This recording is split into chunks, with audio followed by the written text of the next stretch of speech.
नमस्कार. Unique features पोर्टलवर आपल्या सगळ्यांचं स्वागत आहे. आजच्या आपल्या चर्चेचा विषय आहे आसामची निवडणूक. आसामच्या विधानसभा निवडणुकीसाठी 9 एप्रिल रोजी मतदान पार पडलं. या मतदानाचा निकाल 4 मे रोजी आहे. ह्या निकालात नेमकं काय होणार? आसाममध्ये मागच्या काही वर्षांमध्ये जी राजकीय परिस्थिती होती, ती परिस्थिती नेमकी काय सांगते? या सगळ्याविषयी आपण युनिक फीचर्सचे मुख्य संपादक आणि राज्यांच्या राजकारणाचे अभ्यासक सुहास कुलकर्णी यांच्याशी आज बातचीत करणार आहोत. नमस्कार सर, स्वागत आहे तुमचं. मुलाखतीला सुरुवात करण्यापूर्वी सरांना एक विचारावंसं वाटेल, की महाराष्ट्र म्हणले की आपल्याला बऱ्यापैकी अंदाज असतो राजकीय, भौगोलिक. आसामची रचना नेमकी कशी आहे हे आपल्या दर्शकांना थोडक्यात सांगाल? आता बघा, आसाममध्ये 126 विधानसभेच्या जागा आहेत. आसामच्या एकूण जर का आपण नकाशा बघितला तर तुम्हाला त्याच्यामध्ये कळेल की एक वरचा एक उत्तर भागातला एक पट्टा आहे आणि हा दक्षिण भागातला एक पट्टा आहे. आता याच्यामध्ये हा जो एक बोडोलँड प्रादेशिक क्षेत्र असा एक टापू आहे. याच्यामध्ये प्रामुख्याने बोडो नावाची जी जमात आहे ते लोक प्रामुख्याने इथे राहतात. ते लोक इकडे लोअर आसाममध्ये पण राहतात. या बोडोलँड प्रादेशिक क्षेत्रामध्ये विधानसभेच्या 15 जागा आहेत. हा नॉर्थ आसामचा एक टापू आहे, तिथे 19 जागा आहेत. आणि हा अप्पर आसाम हा जो भाग दिसतोय इथे प्रामुख्याने चहा बागा आणि तेलाच्या विहिरी हा भाग इथे अप्पर आसाममध्ये येतो. तिथे 27 जागा आहेत. इथे जरा खालती आलात तुम्ही तर इथे हा लोअर आसाम असा भाग आहे, तिथे 33 जागा आहे. हा भाग सगळ्यात जास्त लोकसंख्येचा आहे. त्याच्या पाठोपाठ इथे सेंट्रल आसाम असा एक छोटासा टापू आहे, ते 13 मतदारसंघ आहेत. हिल्स रिजन अर्थातच हा डोंगराळ भाग आहे, तिथे फक्त 6 मतदारसंघ आहेत. आणि हा बराक व्हॅली इथे 13 मतदारसंघ आहेत. आता तुम्ही जर का नकाशात जर का बघितलं तर हा जो भाग आहे हा भाग बांगलादेशचा आहे. आणि बांगलादेशला लगत असलेले हे 3 टापू आहेत प्रामुख्याने येतात. या भागामध्ये मुस्लिम लोकसंख्येचं प्रमाण थोडंसं जास्त आहे. इकडे हिल्स रिजन आणि अप्पर आसाम या भागामध्ये प्रामुख्याने अनुसूचित जमाती म्हणजे तिथे आदिवासी लोक जे आहेत, ट्रायबल, तो भाग तिथे या भागामध्ये ते लोक जास्त येतात. आणि अर्थातच तुम्हाला आधी म्हटलं त्याप्रमाणे बोडोलँड हा आदिवासींचाच एक भाग टापू आहे. ही इथे साधारणपणे रचना आहे. धन्यवाद सर, आपल्या दर्शकांना आधीच ही रचना समजावून सांगितल्याबद्दल. आता आपण मुलाखतीकडे वळूयात. आसाममध्ये गेल्या 5 वर्षांपासून हेमंता बिस्वा शर्मा हे मुख्यमंत्री होते. बऱ्याच योजना राबवल्याचं ते सांगतात. आपल्या प्रचार सभांमध्येही ते बोलले होते. शर्मा यांच्या कामगिरीचं मूल्यमापन तुम्ही कसं करता मागील 5 वर्षातल्या? आता हे आधी सांगितलं जायला पाहिजे की बिस्वा शर्मा जे आहेत ते मूळचे काँग्रेसचे आहेत. ते मोदींचं राज्य केंद्रामध्ये आल्यानंतर त्यांनी 2015 मध्ये काँग्रेस सोडून भाजपमध्ये आले. आणि ते आमदार 2001 सालापासून आहेत. म्हणजे ते आमदार म्हणून ते जुनी कारकीर्द आहे त्यांची. आणि भाजपमध्ये आल्यानंतर ते मंत्री झाले. आणि नंतर सर्वानंद सोनोवाल हे जे मुख्यमंत्री होते त्यांची कारकीर्द संपून ते जेव्हा केंद्रात गेले तेव्हा 2021च्या निवडणुकांमध्ये ते मुख्यमंत्री झाले.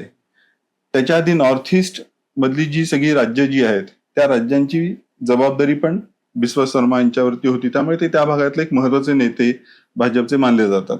आता त्यांची कारकीर्द जर का तुम्ही बघितलीत तर मागच्या 5 वर्षांमध्ये त्यांनी काही योजना आणल्या आहेत आणि त्या योजनांचा चांगला परिणाम त्यांना या निवडणुकीमध्ये मिळेल असं मानलं जात आहे. या योजना कुठल्या आहेत? एक अरुणोदय नावाची योजना आहे, ज्याच्यामध्ये दर महिन्याला काहीतरी 1250 रुपये प्रत्येक महिलेला दिले जातात. आत्ता निवडणुकीच्या आधी जवळपास 9000 रुपये त्यांना दिले गेलेले आहेत.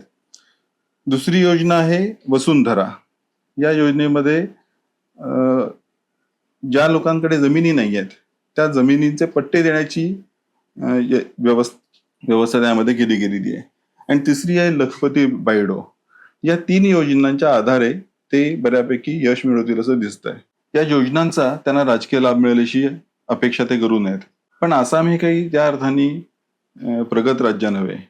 आणि गेल्या 5 वर्षांमध्ये किंवा 10 वर्षांमध्ये भाजपचं सरकार आल्यानंतर त्या राज्यामध्ये काही मोठे महत्वाचे पायाभूत काही सुविधा उपलब्ध झाल्या किंवा मोठा विकास झाला असं काही चित्र आसामच्या बाबतीत म्हणता येत नाही.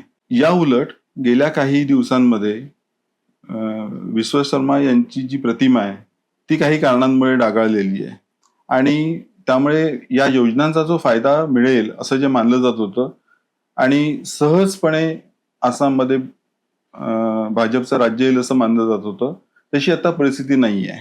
म्हणजे जो केकवॉक असेल असं मानलं जात होतं तशी आता परिस्थिती राहिलेली नाही आहे. तुम्ही म्हणताय तसं की काही घटना घडल्या मधल्या काळात. आसाममध्ये मुस्लिमांचं प्रमाण हे जवळपास 34% आहे आणि हे मोठं प्रमाण आहे आणि भाजपचा किंवा विश्वशर्मांचा एक डाव असा आहे की या 34% विचारात न घेताच आपण राजकारण करूयात.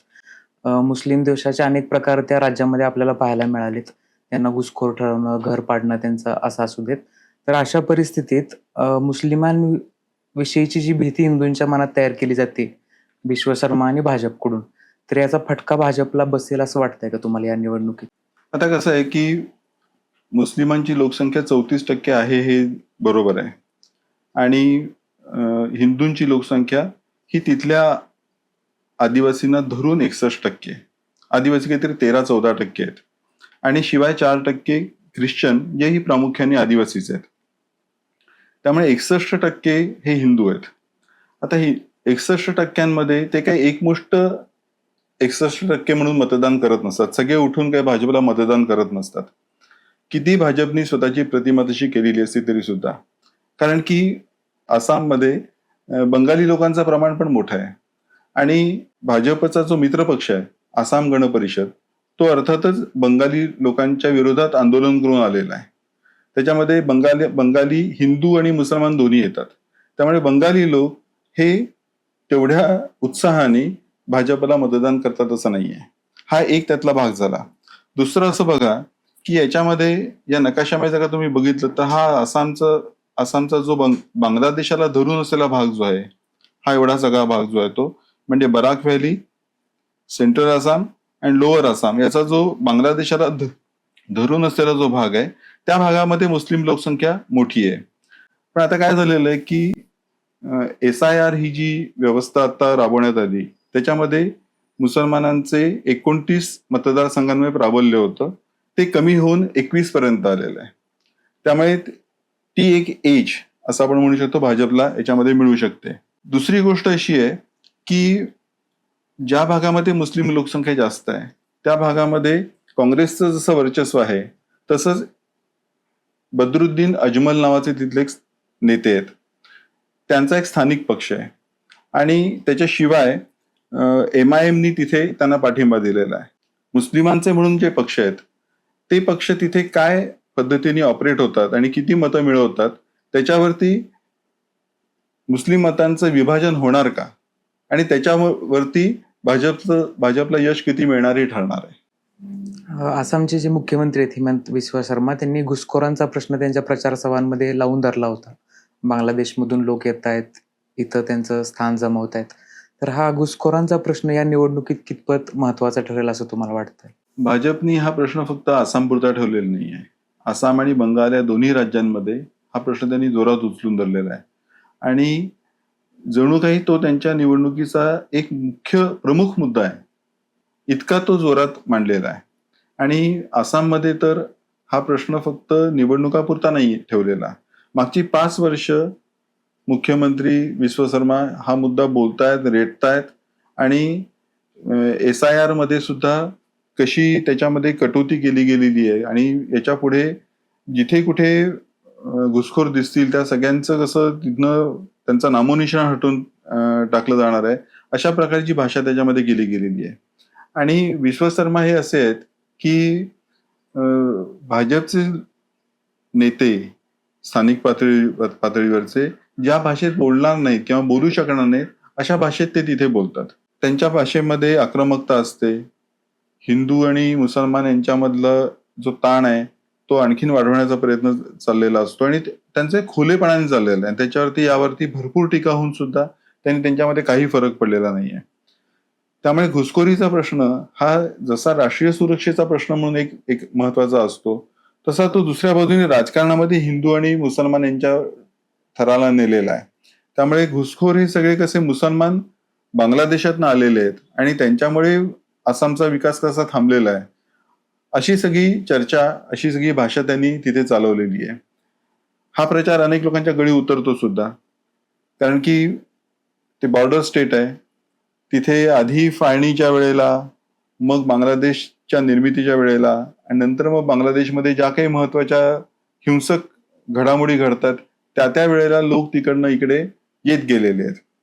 हिंदूही आलेले आहेत आणि मुसलमानही आलेले आहेत. परंतु सीएचा जो कायदा आहे त्याच्यामुळे हिंदूंना संरक्षण मिळालेलं आहे आणि मुस्लिमांना असं काही संरक्षण नाहीये. त्यामुळे मुस्लिमांना टार्गेट करून प्रचार चालवण्याचं काम विश्व शर्मा हे केलेलं आहे. आता याचा काही प्रमाणात त्यांना फायदा होऊ शकतो, त्याची एक रिॲक्शन पण येऊ शकते. काय होतंय ते निवडणुकीत कळेल. तुम्ही जो आता उल्लेख केला बद्रुद्दीन अजमल, त्यांचा all India United democratic front नावाचा जो पक्ष आहे तो गेल्या निवडणुकीत काँग्रेससोबत होता आणि आता तो काँग्रेसच्या विरोधात आहे आणि त्यांना पाठिंबा MIM दिलेला आहे. तर काँग्रेसच्या विरोधात जाणं हे काँग्रेसला तिथं हानिकारक ठरू शकतं का या निवडणुकीमध्ये? मतांची फाटाफूट होण्याची शक्यता नक्कीच आहे. पण मागच्या निवडणुकीचा अनुभव असा आहे की बद्रुद्दीन अजमल यांच्याबरोबर युती केल्यामुळे हिंदूंची मतं काँग्रेसला मिळाली नाहीत, असं एक त्यांचं निरीक्षण आहे. आणि तेव्हाही मागच्या निवडणुकीमध्ये काँग्रेसमधला एक गट असा होता की जो असं म्हणत होता की यांच्याबरोबर युती करायला नको, कारण की मुस्लिम पक्षाबरोबर तुम्ही युती केली की त्याचा परिणाम अन्य मतदारांवरती होतो आणि म्हणून त्यांनी यावेळी बद्रुद्दीन अजमल यांच्याबरोबर युती केलेली नाही आहे. ते स्वतंत्रपणे लढतायत. याचा फायदा या निवडणुकीमध्ये काँग्रेसला मिळतो काय बघायला पाहिजे. सुरुवातीच्या प्रश्नावेळेसच तुम्ही काही योजनांचा उल्लेख केला होता. त्यातल्या अरुणोदय आणि लखपती बायडू या 2 योजना आहेत. ह्या योजना प्रभावीपणे राबवल्या गेल्या आसाममध्ये. या प्रभावीपणे अंमलबजावणी झाल्यामुळं भाजपला याचा काय फायदा होईल असं कितपत वाटतंय? मी मगाशी जसं म्हटलं तसं अरुणोदय नावाची जी योजना आहे ती तिथली लोकप्रिय योजना आहे. त्याच्यामध्ये प्रतिमाह 1250 रुपये दिले जातात आणि ती त्यामुळे फक्त महिलांना, त्यामुळे तो एक आधार म्हणून त्यांना उपयोग होतो आणि त्याच्यातून एक लाभार्थी गट तयार होतो, जो भाजपने अन्य राज्यांमध्ये सगळीकडे हा पॅटर्न राबवलाय. तोच पॅटर्न या अरुणोदय मार्फत सुद्धा राबवला जातो. दुसरी योजना जी आहे ती लखपती बायडू असं त्याचं नाव आहे.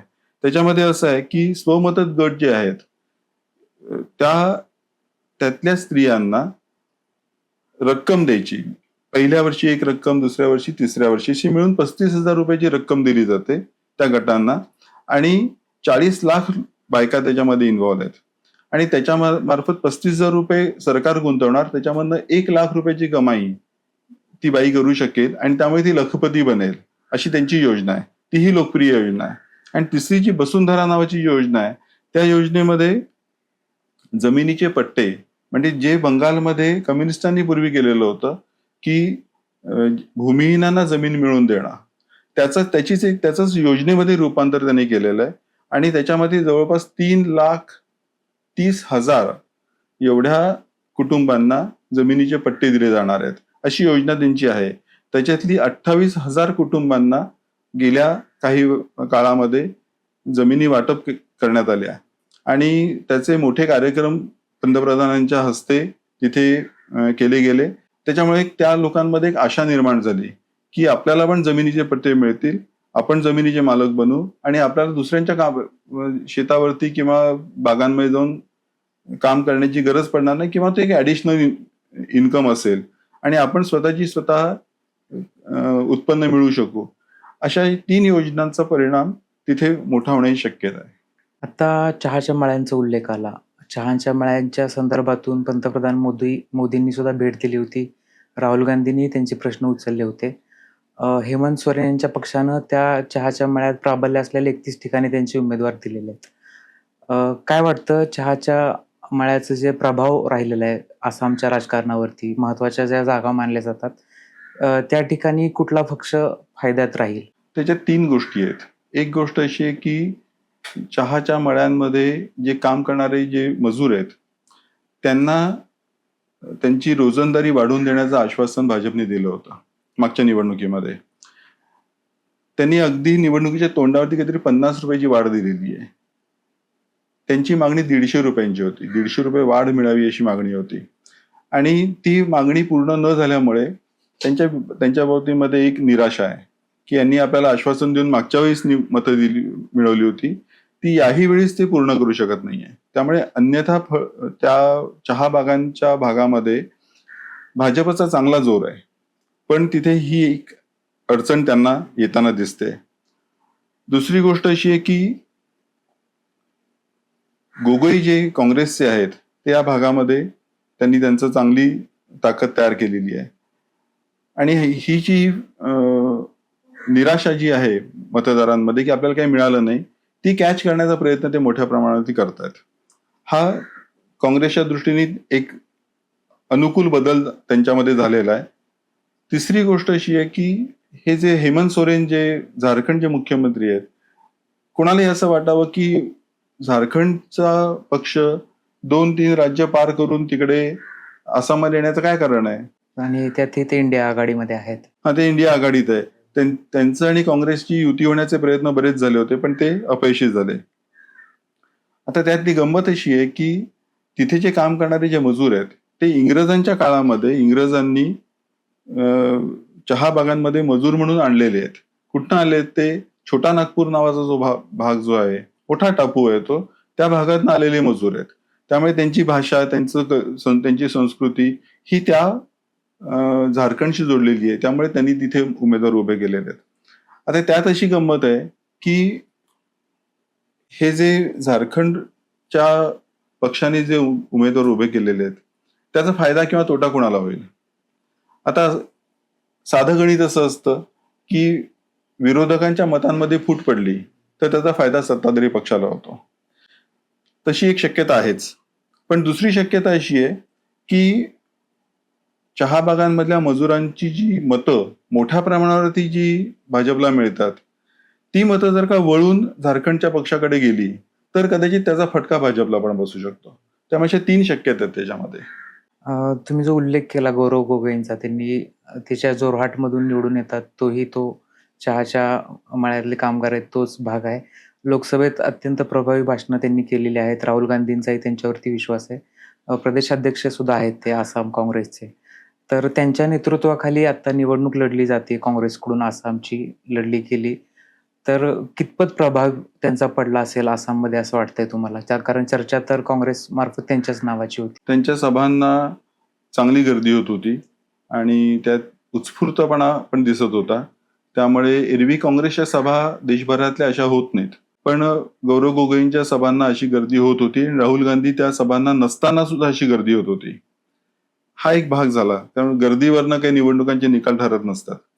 पण त्यांनी 2 गोष्टी केल्या आहेत गौरव गोगोईंनी.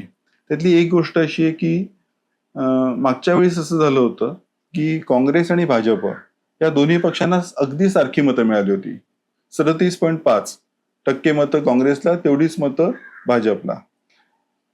पण जागांमध्ये बरंच अंतर होतं. भाजपला मिळाल्या जागा 60 आणि त्यांच्या मित्रपक्षाने मिळाल्या जागा 15. त्याच्यामध्ये आसाम गण परिषदेला काहीतरी 6-6.5% मतं मिळाली होती. त्यामुळे त्यांच्या मतांची बेरीज होऊन त्यांचे 75 लोक निवडून आले. पण काँग्रेसची जी आघाडी जी बनवली होती त्याच्यातले जे पक्ष होते त्यांनी तेवढा परफॉर्मन्स केलेला नाहीये. काँग्रेसचा परफॉर्मन्स चांगला होता. यावेळेस त्यांनी काय केलेलं आहे, 6-7 पक्षांची एक मोठी आघाडी उभी केलेली आहे. म्हणजे त्याच्यामध्ये एक आदिवासींचा पक्ष आहे, एक अखिल गोगोईंचा एक पक्ष आहे, रायजोर दल नावाचा पक्ष आहे, तो डावे पक्ष त्यांच्या बरोबर आहेत. आणि त्यामुळे त्यांनी 6-7 पक्षांची एक आघाडी करून मतं फुटणार नाहीत असा एक प्रयत्न त्यात केला. त्याच्यामध्ये एक हा जो सगळा डोंगराळ भाग जो आहे त्या भागामधले जे नेते आणि त्यांचा एक पक्ष आहे तोही त्यांनी जोडून घेतलेला आहे. त्यामुळे वेगवेगळे समाज घटक जोडले जातील अशी व्यवस्था गौरव गोगोईंनी केली आहे. फक्त त्यांच्या जागा वाटपामध्ये खूप उशीर झाला. म्हणजे त्यांनी आघाडी बरीच आधी जाहीर केली पण जागा वाटप मात्र ते करू शकले नाही. त्याचा कितपत त्यांच्यावरती परिणाम होतो आपल्याला निकालानंतरच कळेल. त्यांनी केलेली दुसरी चांगली गोष्ट अशी आहे की आसाममध्ये 7 जमाती अशा आहेत की ज्यांना एसटीचा दर्जा हवा आहे. हाही दर्जा आम्ही देऊ असं भाजपने मागच्या निवडणुकीमध्ये आणि मागची 5 वर्ष त्यांना सांगितलेलं आहे. त्याच्या दृष्टीने काही पावलं पण उचललेली आहेत, परंतु ते आश्वासन पूर्ण झालेलं नाहीये. ते अग्रक्रमाने आम्ही ही मागणी पूर्ण करू असं काँग्रेसच्या वतीने जाहीर केलं गेलेलं आहे. आणि त्या 7 जमाती जर का काँग्रेसबरोबर जोडल्या गेल्या तर त्याच्यातनं काही काँग्रेसच्या बाजूनी मोठा बदल होण्याची शक्यता आहे. आणि शिवाय काँग्रेसनेही भाजपच्या प्रमाणेच अनेक लोककल्याणकारी योजना जाहीर केल्यात. पण एका पातळीवरती त्याचा बेनिफिट म्हणजे योजनांचा बेनिफिट हा सत्ताधारी पक्षाला जास्त मिळत असतो. कारण की सत्ताधारी पक्षांनी जर का त्या योजना आधी राबवलेल्या असतील तर ह्या आपल्याला नक्की मिळणार आहेत हे लोकांना माहित असतं. विरोधी पक्ष जेव्हा ती देतो तेव्हा त्यांना असं वाटतं की मिळेल की नाही माहित नाही आपल्याला. त्यामुळे एका पातळीवरती योजना या एकमेकांवर ऑफसेट होतात आणि इतर ज्या गोष्टी महत्वाच्या असतात त्याच्यावरतीच निवडणुकांचे निकाल ठरतात. प्रादेशिक पक्ष हा महत्त्वाचा मुद्दा तुम्ही उपस्थित केला आणि आसाममध्ये असं आहे की काही महत्त्वाचे प्रादेशिक पक्ष ज्या पक्षासोबत जातील तो पक्ष सत्तेत येतो. आसाम गण परिषदचं तुम्ही उदाहरण दिलं होतं. तर एक 4 जे महत्त्वाचे प्रादेशिक पक्ष म्हणता येतील. आसाम गण परिषद, त्यातलेच आसाम गण परिषद आणि Bodo people's front. Bodo people's front गेल्या निवडणुकीत काँग्रेससोबत होता, आता तो भाजपसोबत आहे. म्हणजे 2 महत्त्वाचे प्रादेशिक पक्ष भाजपसोबत आहेत आणि रायजोर दल आहे तो काँग्रेससोबत आहे. चौथा जो एक पक्ष आहे युनायटेड पीपल्स पार्टी तो स्वतंत्र लढतोय, लिबरल. तर ह्या प्रादेशिक पक्षांचा कसा प्रभाव राहू शकतो या आसामच्या निवडणुकीवर? आसाम गण परिषद हा खरं तर आसामचा मुख्य पक्ष मूळचा. जेव्हा भाजपचा इथे काहीही प्रभाव नव्हता तेव्हा मुख्य काँग्रेसची लढत आसाम गण परिषदेबरोबर होती. परंतु जसं भाजपने त्यांच्यावर युती केली त्याप्रमाणे प्रत्येक निवडणुकीमध्ये त्यांचा प्रभाव कमी कमी होत गेला. आता त्यांना काहीतरी 26-27 जागा, 126 जागांपैकी 26 जागांवरती फक्त आसाम गण परिषद निवडणूक लढवते. आता त्या पक्षामध्ये फक्त धुकधुकी आहे अशी परिस्थिती आहे. पुढच्या निवडणुकीमध्ये आणखीन खालती जातील. त्यामुळे एका पक्षाची परिस्थिती अशी आहे जो एकेकाळचा मुख्य पक्ष होता. आता दुसरा पक्ष जो आहे तो बोडो पीपल्स फ्रंट जो आहे तो बोडो पीपल्स फ्रंट आणि युनायटेड पीपल्स पार्टी लिबरल हे दोन्ही पक्ष जे आहेत ते या बोडोलँड प्रादेशिक क्षेत्रामधले दोन्ही पक्ष आहेत. आता भाजपची स्ट्रॅटेजी काय राहते की एकदा एका पक्षाबरोबर निवडणूक लढवायची, पुढच्या निवडणुकीला त्याला सोडून द्यायचं आणि दुसऱ्या पक्षाबरोबर त्यातलाच जो विरोधी दुसरा जो पक्ष असतो प्रतिस्पर्धी पक्ष त्याच्यावर युती करायची. याच्यामुळे काय होतं की ते त्या भागातलं राजकारण स्थिर होत नाही आणि ते नेहमी भाजपच्या ताब्यात राहतं. आणि ही स्ट्रॅटेजी त्यांनी भारतभर वेगवेगळ्या पक्षांच्या बाबतीमध्ये राबवलेली आहे. प्रतिस्पर्धी पक्षांना एकमेकांवर झुंजवायचं. आता ती त्यांची स्ट्रॅटेजी आणि ते त्यांचं राजकारण त्याला यश मिळते त्यामुळे ते करत राहणार. त्यामुळे आता यावेळेस काय झालंय, बोडो पीपल्स फ्रंट जो आहे तो भाजप बरोबर लढतोय. पण हा जो दुसरा पक्ष जो आहे तो पक्ष ना काँग्रेस बरोबर गेलाय, त्यांनी स्वतंत्र सगळीकडे आपले उमेदवार उभे केलेले आहेत. त्यामुळे म्हणजे त्यांच्या भागामध्ये. त्यामुळे या निवडणुकीमध्ये या 2 पक्षांपैकी कुठला पक्ष पुढे सरकतो, कदाचित भाजप त्याच्याबरोबर पण युती करेल. म्हणजे निवडणुकीनंतरची जी युती असते, आघाडी असते ती करेल त्याच्यात. कारण की ते मागच्या वेळेस त्यांचे मित्रपक्ष होतेच ते. आता रायजोर दल जो आहे अखिल गोगोईंचा हा छोटा पक्ष आहे, पण मागच्या निवडणुकीमध्ये ते आंदोलनामुळे जेलमध्ये गेलेले होते आणि जेलमध्ये असताना त्यांनी निवडणूक जिंकलेली आहे. त्यामुळे त्यांचा एका टापूवरती चांगला प्रभाव आहे, त्यांची प्रतिमा पण चांगली आहे. तो पक्ष अखिल आसाममध्ये जरी नसला तरी त्यांच्या भागामध्ये तो टिकून राहील आणि वाढेल अशी शक्यता आहे. आसाम विधानसभा निवडणुकीचा एकंदरीत आढावा आता आपण घेतला. आसाममध्ये असलेले मुख्यमंत्री हेमंत बिश्वा शर्मा त्यांनी जे राजकारण चालवलेलं आहे धुळीचं त्याविषयी आपल्याला समजून घ्यायला मिळालं. काँग्रेस पक्ष, इतर प्रादेशिक पक्ष यांची नेमकी काय वाटचाल राहिलेली आहे हे सुद्धा आपण समजून घेतलं. आसाममध्ये आता विक्रमी 85% मतदान झालेलं आहे आणि याचा निकाल 4 मेला आहे. तो निकाल लागेल तोपर्यंत तुम्हाला हे विश्लेषण पाहता येईल आणि त्याच्यावरूनही काही अंदाज बांधता येतील.